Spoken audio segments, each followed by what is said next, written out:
Graça e paz, irmãos. Hoje eu venho relatar um pouco do que eu vivi quando eu estive do outro lado, quando eu estive cega e opressa. E eu espero que edifique vocês de alguma forma, que vocês entendam e possam ver, compreender o que os esposos, as esposas de vocês vivem estando opressos. Bom, eu comecei a namorar o meu esposo muito nova. Eu tinha 18, 19 anos e em 6 meses a gente já estava morando junto. Ele foi meu primeiro namorado, meu primeiro homem. E eu sempre fui uma menina de família. Eu sou filha mais velha, então meu pai sempre foi muito rígido comigo. E eu sempre fui muito certinha, eu sempre fui muito tímida, muito quieta, muito na minha. E para vocês verem que isso pode acontecer com qualquer pessoa. Quando a brecha está aberta, o inimigo entra e faz a festa e destrói. E o inimigo não brinca de ser mal, ele é mal. E ele veio para roubar, matar e destruir. Eu e meu esposo nunca fomos de ter uma vida de oração. A gente nunca foi de ir à igreja. A gente nunca teve Deus nas nossas vidas. Eu fazia as minhas orações antes de dormir e só. A gente nunca teve mesmo Deus, ele menos ainda, porque eu ainda ia, quando eu era adolescente, antes de começar a namorar com ele, eu ainda ia na igreja com os meus pais. Ele, nem isso, os pais dele nunca foram de ir, nunca incentivavam também. Os meus já eram de incentivar. Mas depois que eu fui morar com ele, aí que desandou tudo, e aí que nós não fomos de servir a Deus, nem de ter Deus nas nossas vidas. Enfim, a brecha já estava aberta, o nosso casamento começou a desandar, a ter muitas brigas. Meu esposo é uma pessoa muito mais nervosa do que eu. Eu sou muito calma, então, para não brigar, a gente tinha nossos desentendimentos, como todo casal. Eu cedia muitas vezes, e eu mesmo, eu estando, digamos que certa, ele errado, eu ficava quieta, eu não queria brigar, eu pedia desculpa para não prolongar a situação. E com isso foram passando anos, foram passando meses e essa situação foi se prolongando. E aconteceu que eu fui criando raiva dele, né? Eu já achava que eu não amava mais meu esposo. E a gente foi seguindo assim. A gente tinha certeza do amor um pelo outro. Eu sei que ele me amava muito, eu também amava ele, mas o que aconteceu? Essas brigas começaram a desgastar o nosso casamento. E eu já estava achando que não tinha mais amor. Até que eu me aproximei de algumas amigas que eu tinha afastado, que eram duas amigas, duas irmãs, e essas duas irmãs, elas traíam os maridos delas. E eu comecei a andar com elas assim. A gente se reunia, ela com os maridos, eu com meu marido. E aí elas foram me falando e eu comecei a achar aquilo normal. Como diz a palavra do Senhor, né? As más companhias corrompem os bons costumes. E elas começaram a falar o que viviam, que, enfim, não vou entrar nesse mérito.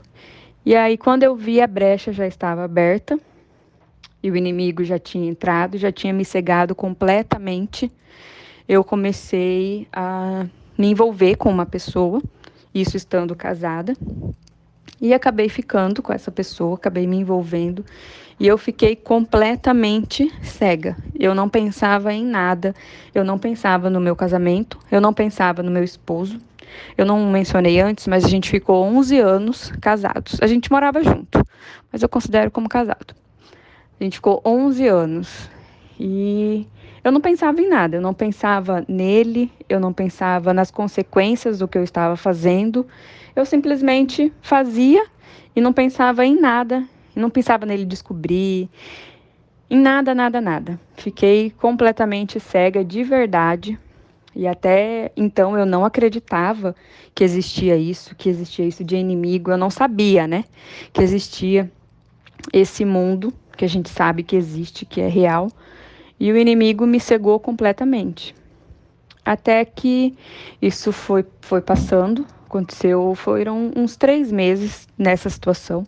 Eu completamente cega. Eu já queria me separar, porque eu achava que eu estava bem naquela vida, que eu não queria mais estar com meu esposo, que eu não o amava mais, que eu poderia seguir sem ele e que estava tudo bem, de tão cega que eu estava.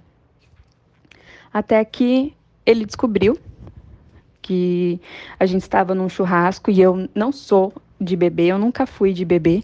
E nesse dia eu tinha bebido e acabei ficando com uma pessoa na frente dele, não na frente, no mesmo lugar que ele estava.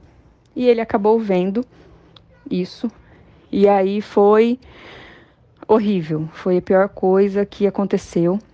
E eu pude ver o que eu tinha feito, que eu tinha destruído o meu casamento, que eu tinha machucado a pessoa que me amava. E ele acabou vendo e com certeza ele ficou muito decepcionado comigo, muito mesmo. E a gente ficou, ele foi embora, a gente ficou separados por uma semana. E aí conversamos, pedi perdão para ele, mas não era aquele perdão, eu não me sentia ainda arrependida de verdade. Eu sabia que eu tinha errado, eu sentia um remorso, na verdade. E aí, depois de uma semana separados, ele voltou.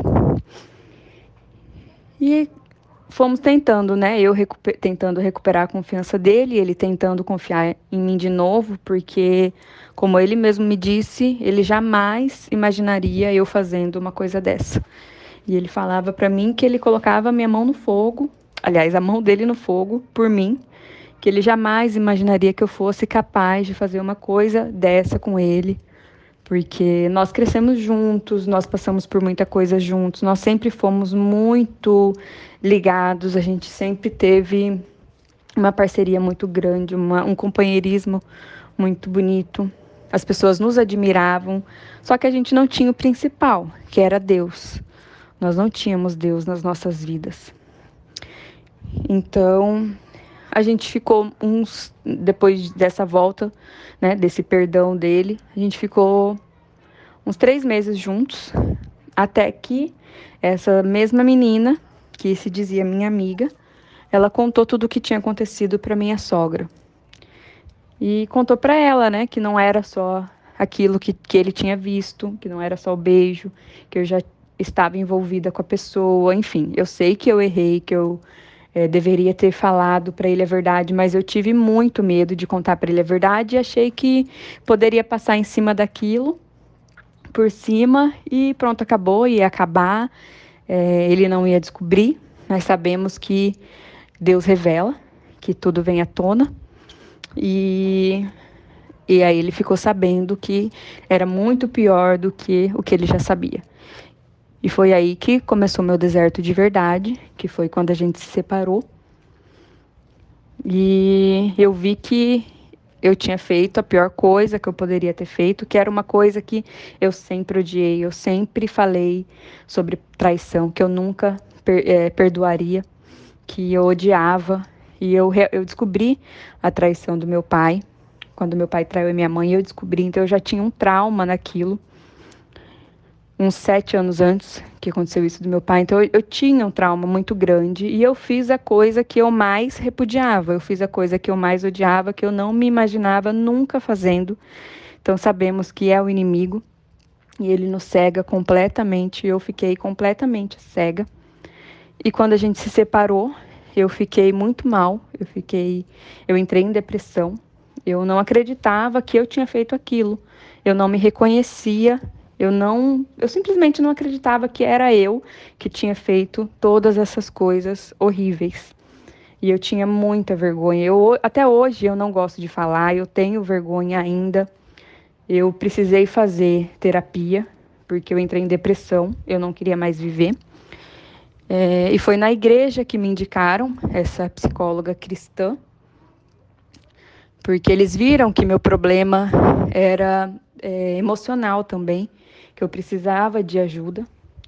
E graças a Deus, glória a Deus por ele ter me resgatado desse lugar horrível.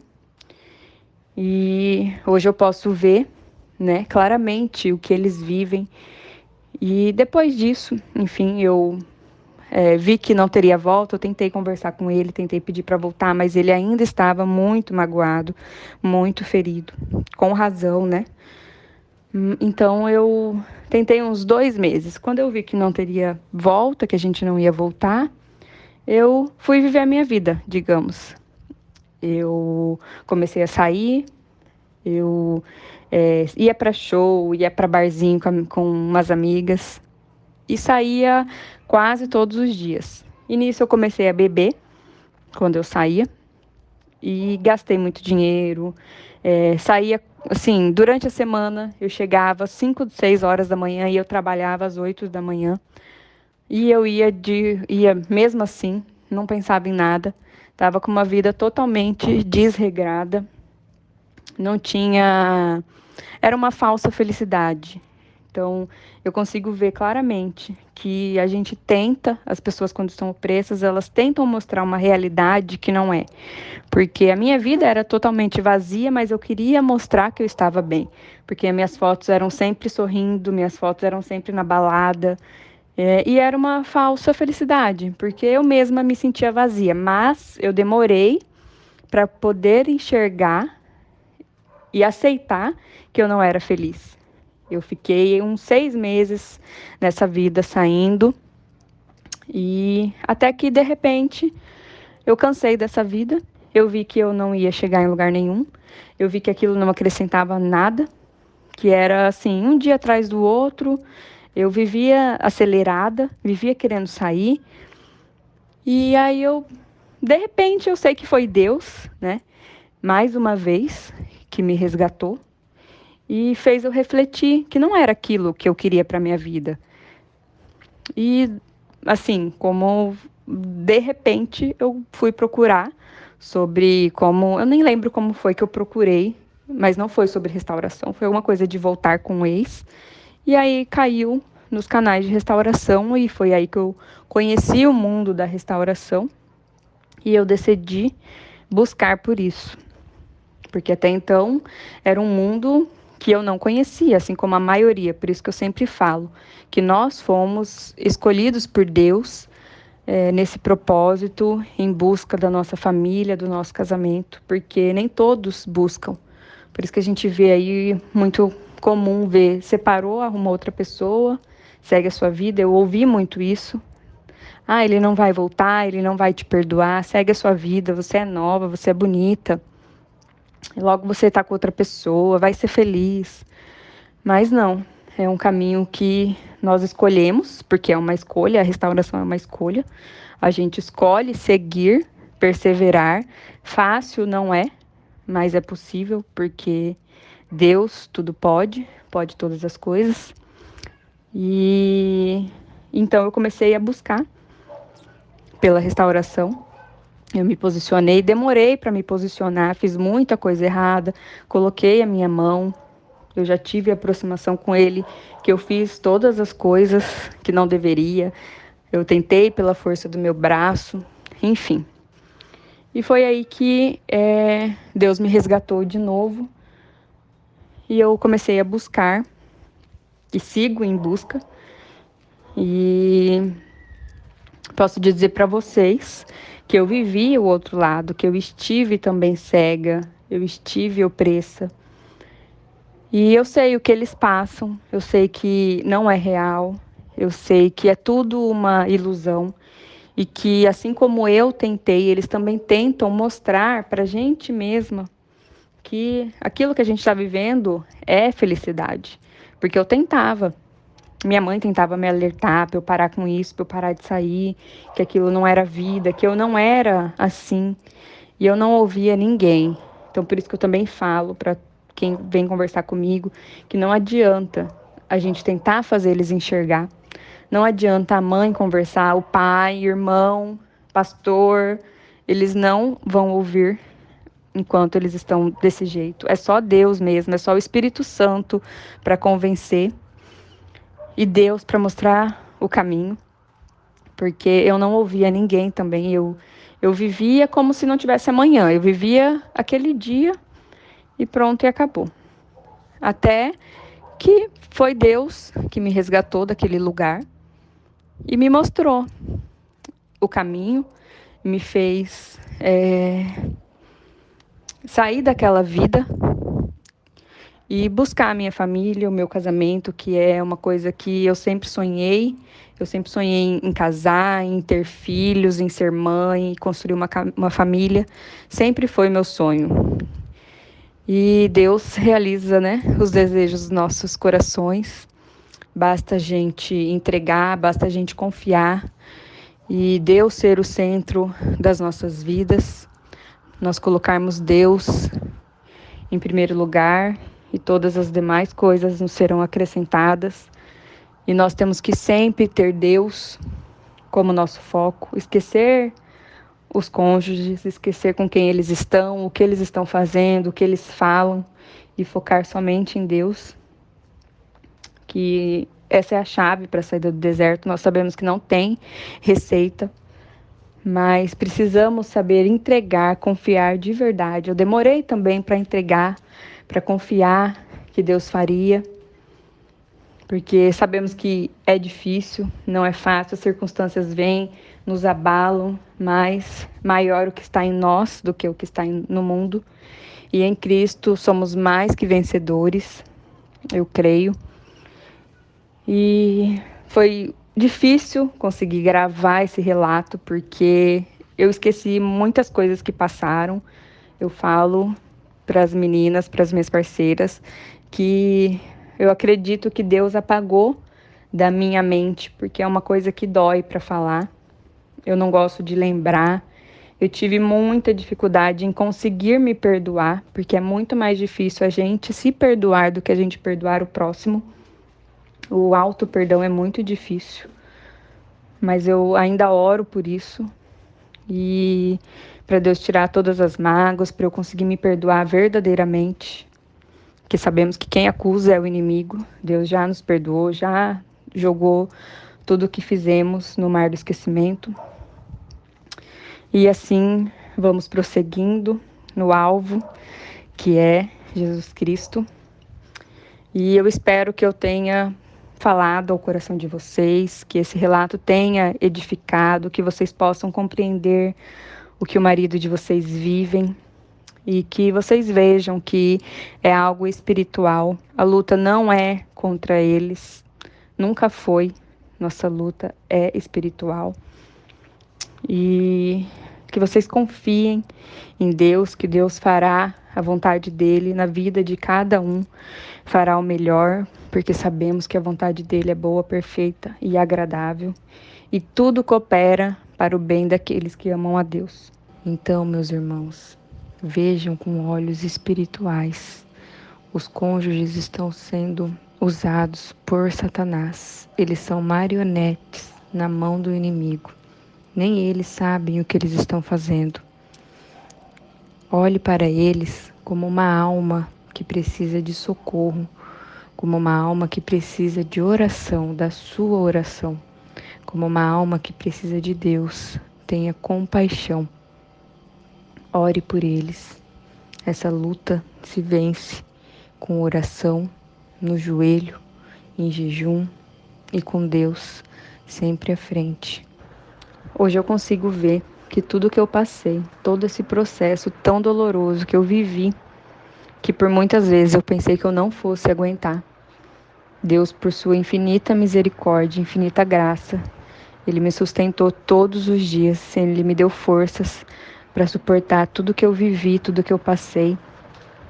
E foi para um propósito muito maior, que foi restaurar a minha vida, me resgatar, pois eu estava perdida, eu estava afastada dos caminhos dele, eu estava como uma ovelha perdida, sem rumo, sem direção. E Deus, com sua infinita bondade, seu infinito amor, me resgatou, me trouxe para perto dele, me levou de volta aos caminhos dele. E assim ele fará com todos, pois ele restaura vidas e não só casamentos. Ele restaura cada um de nós para então restaurar nossos casamentos. E se eu posso dizer, deixar um conselho para cada um, perdoem. Não guarde mágoas no seu coração. Perdoem assim como vocês foram perdoados. Esqueça tudo o que passou, porque o Senhor fará nova todas as coisas. E eu vou deixar uma palavra para todos meditarem. Deleite-se no Senhor, e Ele atenderá aos desejos do seu coração. Salmos 37, versículo 4. Então confiem, que teu foco seja sempre Deus, que o Senhor seja o centro da vida de vocês. Busquem em primeiro lugar o reino de Deus e as demais coisas serão acrescentadas. Amém. Glória a Deus. Que Deus seja louvado hoje e sempre por tudo que Ele fez, faz e fará ainda nas nossas vidas. Amém.